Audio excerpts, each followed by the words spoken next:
loved my theme music. I must get that on CD. Melissa, we have to play that everywhere I go. I want to thank Andy Tobias for that wonderful introduction and for his leadership. He has been an inspiration to us. I know all of us in this room, and I'm grateful to be here. To the other Michelle, the other First Lady, hopefully. There's another Michelle on the way. Michelle mentioned to me when I met her earlier that we have more in common, that we each have a brother named Craig. So it is destiny. I'd also like to acknowledge Governor Dean, who is on his way, I understand.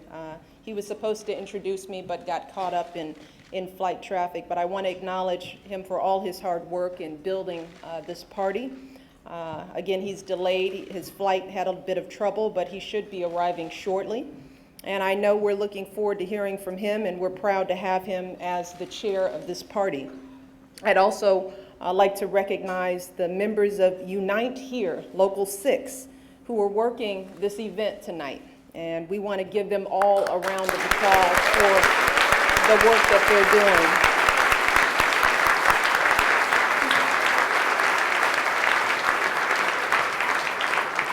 I am honored to be with you in a week that reminds us just how far we've come as a country. 5 years ago today, the Supreme Court delivered justice with the decision in Lawrence versus Texas. That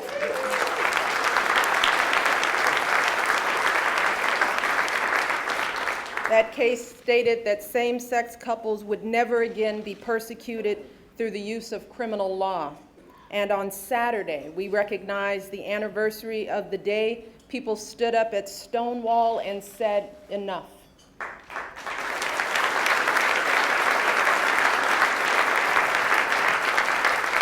These anniversaries remind us that no matter who we are or where we come from or what we look like, we are only here because of the brave efforts of those who came before us.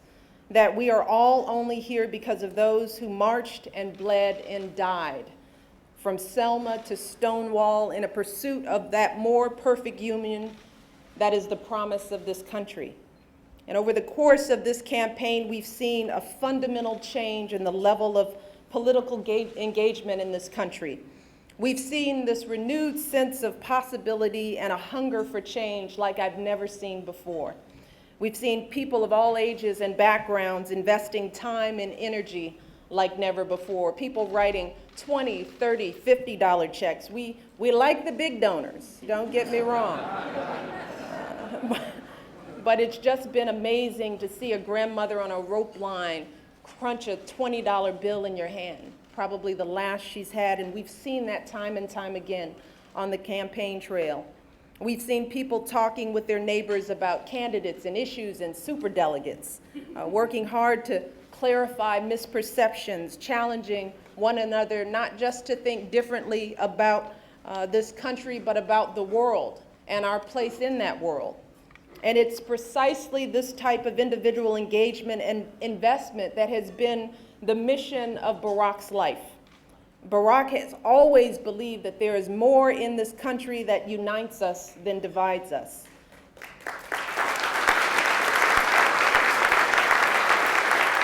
That our common stories and struggles and values are what makes this country great. That meaningful change never happens from the top down, but from the bottom up. And I'll never forget the first time that I realized that there was something special about Barack. It was in that summer that I was mentoring Barack about 20 years ago. We were just getting to know one another. As Andy said, I was his advisor. And he wanted to take me out on a date. I wasn't having any of that. So he tried, and eventually he wanted me to get to know him better by introducing me to the work that he felt defined who he was, his work as a community organizer. So I remember it so clearly. He took me to a small church basement on the far south side of the city, where a group of neighborhood residents were gathered, folks he knew from his years as a community organizer before he had attended law school. And those folks in that church basement were desperate for change, just like so many of us have felt in this country today.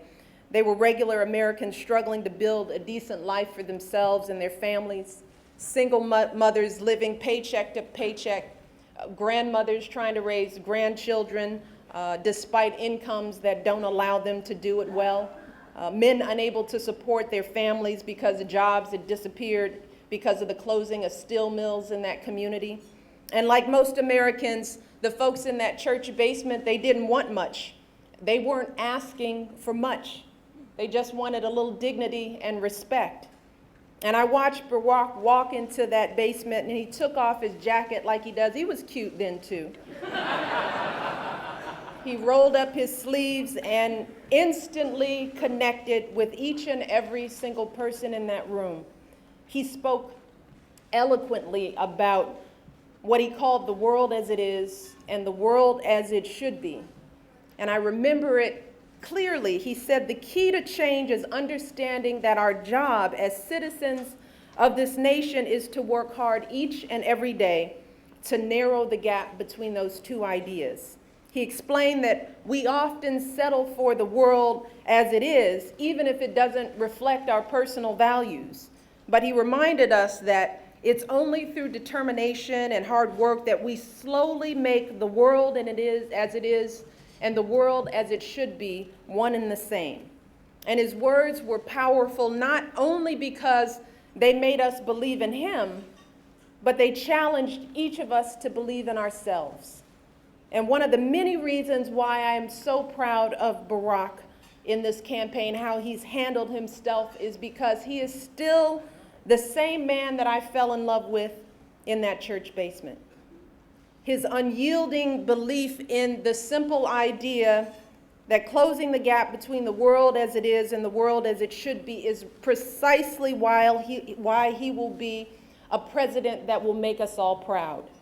Because Barack is not new to the cause of the LGBT community. It has been a conviction of his career since he was first elected to public office. In his first year in the Illinois State Senate, Barack co-sponsored a bill amending the Illinois Human Rights Act to include protections of LGBT men and women.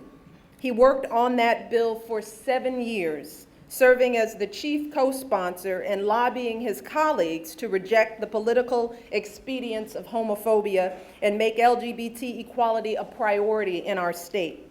In 2004, his efforts paid off as that bill finally became law, prohibiting discrimination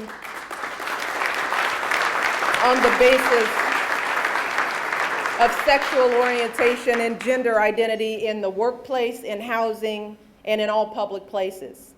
He's led on gender-based violence with his work on the Illinois Gender Violence Act, successfully reaching across the aisle to put in place the nation's strongest law giving the survivors of sexual assault or domestic violence legal remedy against their attacker. He joined his colleagues in fighting to include explicit protections for the LGBT community in that act. He lost that battle, but his efforts brought gender violence in the LGBT community into the political consciousness like never before. In 2004, after hearing from gay friends and supporters about the hurtful impact of DOMA, Barack went on record during his U.S. Senate race calling for its complete repeal.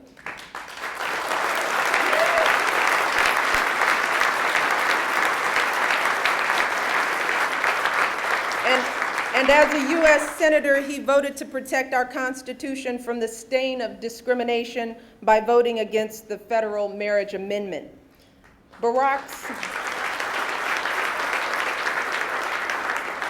Barack's record is clear. There is so much at stake in this election. The direction of our country hangs in the balance. And we face two clear choices in this race. Sort of like what he faced in that church basement. We face the choice between the world as it is and the world as it should be. And we have to ask ourselves in this election, are we willing to settle for the world as it is, Or are we willing to work for the world as it should be? And despite the extraordinary challenges we face today, we have one candidate who believes that the country is moving in the right direction, despite the inequalities created over 8 years. And then there's Barack Obama, the other guy. Barack believes that we must fight for the world as it should be, a world where together we work to reverse discriminatory laws like DOMA and Don't Ask, Don't Tell. A world where LGBT Americans get a fair shake at working hard to get ahead without workplace discrimination. A world where our federal government fully protects all of us, including LGBT Americans, from hate crimes. And a world where our federal laws don't discriminate against same-sex relationships, including equal treatment for any relationship recognized under state law.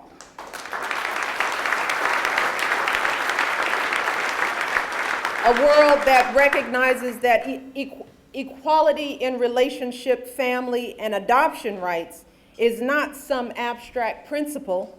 It's about whether millions of LGBT Americans can finally live lives marked by dignity and freedom. Barack has made crystal clear his commitment to ensuring full equality for LGBT couples.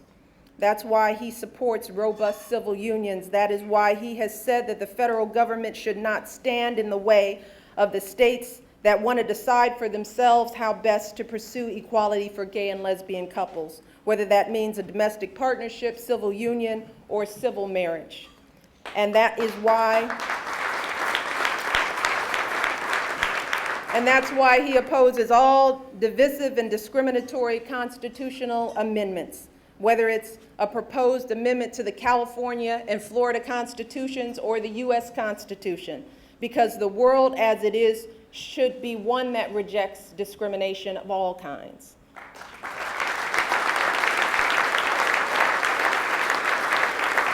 But it's not just about positions that you take. It's also about the leadership that you provide on these issues. Barack has the courage to talk to skeptical audiences, not just friendly ones. That's why he told a crowd at a rally in Texas that gays and lesbians deserve equality. And you can imagine in Texas that crowd got a little quiet. But Barack said, and I quote now, he said, "I'm a Christian and I praise Jesus every Sunday." And then the crowd started cheering. Then he said, "I hear people saying things that I don't think are very Christian with respect to people who are gay and lesbian." And you know what? When he said that, the crowd kept cheering.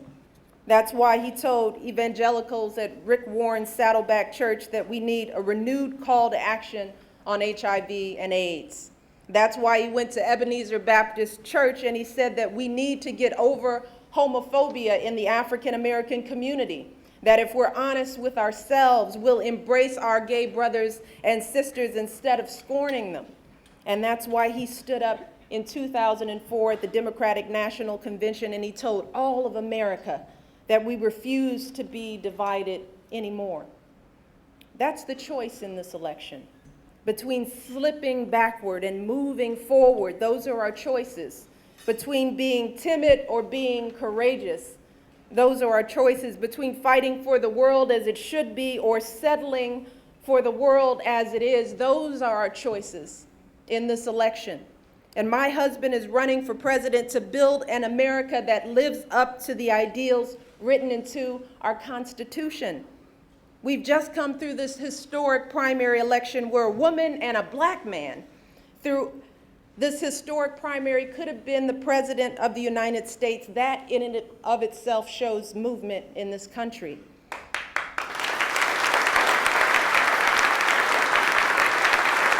And believe me, this road hasn't been painless, not at all. But you know, change never is painless. Change is not easy. And as I travel this country, I am certain that we have arrived at a moment in our collective history where we're ready to move forward. We are ready. We're ready to create that world as it should be. All across this country, people are hungry for this. So I know which world Barack is going to be fighting for each and every day when he becomes our next president.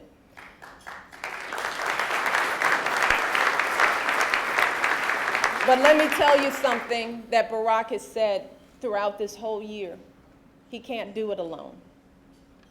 Can't do it alone. That's why I'm here, because I know he can't do it alone. He said that same thing in that church basement. He said change happens when ordinary people are ready to take the reins of their own destiny. He needs you by his side every step of the way. And that kind of change isn't going to be easy. Nothing that we have to do over the next 4 or 8 years is going to be easy. There will be powerful forces who believe that things should stay just as they are, that everything is fine. And that's where you all come in. Your voices of truth and hope and of possibility have got to drown out the skeptics and the cynics. And if you stand with my husband, if you reach for what is possible, and if you refuse to let this chance get away, then we can begin building that better world in November. Thank you so much.